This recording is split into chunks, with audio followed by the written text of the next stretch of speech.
তো সংসদ ভবনে কিছু মানুষ মানে আতর্কিত ভাবে এই সব টাকাগুলো চুরি করে নেওয়ার চেষ্টা করছে।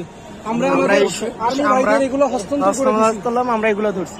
আর উনি এখানে সাংবাদিক আছে, এটা আমাদের দায়িত্ব। আমরা একজন ছাত্র, এটা আমাদের দায়িত্ব এগুলো বুঝিয়ে দাও। আমরা সবগুলো বুঝিয়ে দিচ্ছি, আমরা কাউন্ট করে দেই, কাউন্ট করে আমরা গুনে দেই, আমরা কাউন্ট করে দিই।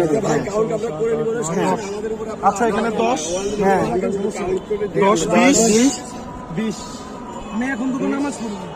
দাঁড়াও, এখানে 5 25 এখানে মনে হয় 10 হবে। 1 2 3 4 5 6 7 8 9 10 কত? 25 আর 10 হচ্ছে 35। আমি এগুলো বান্ডিল করি। দাঁড়াও, এগুলো কত আছে? 4 এই যে 5 নেন। হ্যাঁ 40 বান্ডিল করে দাও।